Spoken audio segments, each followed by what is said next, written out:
यह कहानी एक छोटे से गांव की है जहां एक गरीब किसान शंकर अपने इकलौते बेटे संतोष के साथ रहता था। शंकर ने अपनी सारी जिंदगी खेतों में मेहनत की, लेकिन गरीबी ने उसका साथ कभी नहीं छोड़ा। उसकी एक ही ख्वाहिश थी कि उसका बेटा संतोष मेहनती और समझदार बने, ताकि वह अपना और अपने परिवार का भविष्य सुधार सके। लेकिन संतोष को काम करने में कोई रुचि नहीं थी। वह आलस और सुस्ती में डूबा रहता, जिससे शंकर बहुत परेशान और हताश रहता था। शंकर ने संतोष को कई बार समझाने की कोशिश की, लेकिन वह अपनी दुनिया में खोया रहता था। शंकर को यह चिंता सताने लगी कि जब वह बूढ़ा हो जाएगा, तो संतोष कैसे अपना जीवन संभालेगा। शंकर जब भी संतोष से काम करने को कहता, वह बहाने बनाकर टाल देता। वह दिन भर पेड़ की छांव में सोता रहता या गांव के बच्चों के साथ खेलता रहता।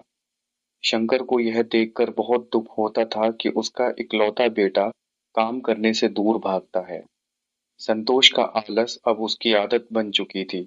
उसकी कोई रुचि ना पढ़ाई में थी और ना ही किसी प्रकार के काम में। जब भी शंकर उसे खेतों में मदद करने के लिए बुलाता, वह कहता, बाबा खेतों का काम बहुत कठिन है, मैं वहां नहीं जा सकता। आप क्यों इतनी मेहनत करते हो? अगर हम कुछ नहीं करेंगे तो भी जीवन चल जाएगा। शंकर को संतोष की यह बात सुनकर बहुत दुख होता।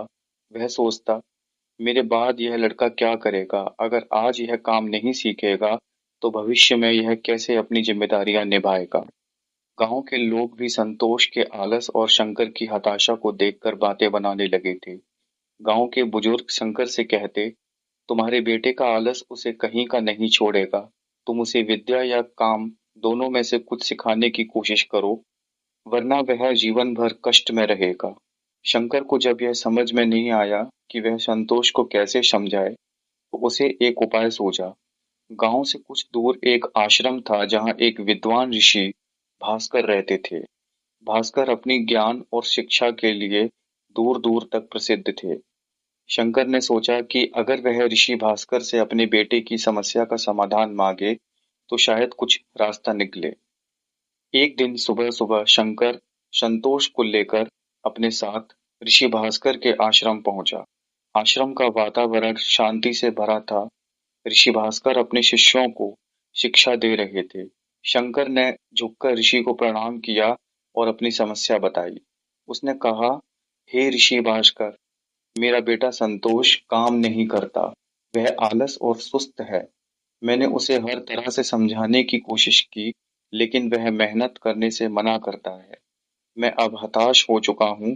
कृपया आप मेरी मदद कीजिए। ऋषि ऋषि भास्कर ने शंकर की बात ध्यान से सुनी और फिर संतोष की ओर देखा, जो सिर झुकाए खड़ा हुआ था। भास्कर ने कुछ देर सोचा और फिर शंकर से कहा, तुम्हारे बेटे के आलस का समाधान है, लेकिन इसके लिए उसे कुछ समय मेरे आश्रम में रहना होगा। क्या तुम इसे कुछ दिन मेरे पास छोड़ सकते हो? शंकर ने सहर्ष ही हाँ कर दी, क्योंकि वह जानता था कि ऋषि भास्कर के पास उसका बेटा सही मार्गदर्शन पाएगा। संतोष अब ऋषि भास्कर के आश्रम में रह रहा था।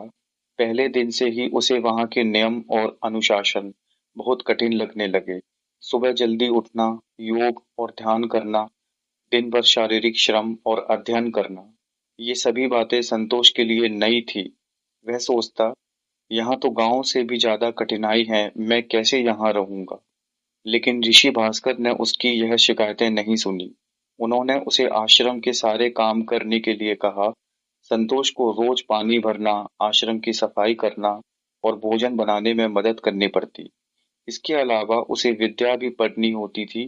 संतोष को यह सब बहुत मुश्किल लगता था, लेकिन ऋषि भास्कर ने उसे समझाया, श्रम के बिना कुछ भी प्राप्त नहीं होता। अगर तुम जीवन में कुछ बनना चाहते हो, तो पहले आलस को छोड़ना होगा। धीरे धीरे संतोष को समझ आने लगा कि आश्रम का जीवन उसे केवल शारीरिक श्रम नहीं सिखा रहा, बल्कि यह उसे अनुशासन, समय की महत्ता और जिम्मेदारी का भी बोध करा रहा है। एक दिन ऋषि भास्कर ने संतोष को अपने पास बुलाया और कहा, देखो बेटा, श्रम ही जीवन का असली आधार है। कोई भी काम छोटा या बड़ा नहीं होता। अगर तुम आलस से ग्रसित रहोगे, तो कभी अपने जीवन में कुछ प्राप्त नहीं कर पाओगे। उन्होंने उसे एक उदाहरण दिया। तुम्हारे पिता ने अपना पूरा जीवन मेहनत में लगा दिया ताकि तुम्हें और तुम्हारे परिवार को जीवन की आवश्यकताएं मिल सकें। लेकिन अगर तुम आलस के कारण उनकी मदद नहीं करोगे, तो वह मेहनत भी व्यर्थ जाएगी। श्रम ही वह साधन है जिससे तुम्हें जीवन में सफलता मिल सकती है। संतोष अब धीरे धीरे ऋषि भास्कर की बातों को समझने लगा था। उसे यह भी एहसास हुआ कि उसके आलसी व्यवहार ने उसके पिता को कितना दुखी किया था। एक दिन ऋषि भास्कर ने आश्रम के सभी शिष्यों को एक बड़ी परीक्षा दी। उन्होंने एक बीज दिया और कहा, तुम सभी को इस बीज को बोकर एक पेड़ उगाना होगा। यह परीक्षा केवल खेती की नहीं, बल्कि धैर्य, मेहनत और देखभाल की होगी।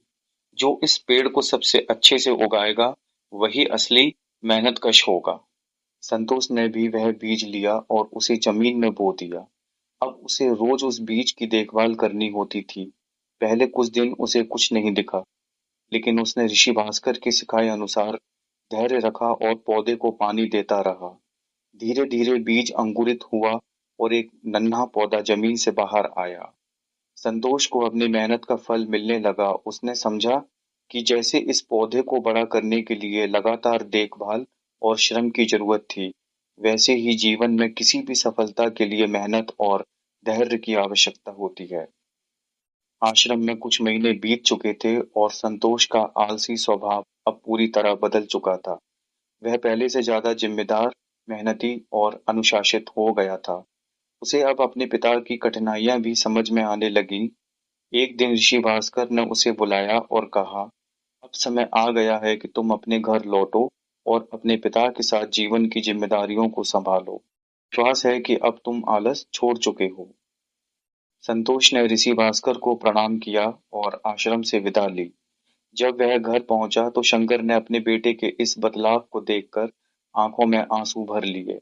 संतोष ने अपने पिता के पैरों में गिरकर माफी मांगी और कहा, बाबा, मैं समझ गया हूँ कि मेहनत और ईमानदारी से ही जीवन में कुछ पाया जा सकता है। मैं अब आपके साथ खेतों में काम करूंगा और हमारी गरीबी को दूर करने की पूरी कोशिश करूंगा।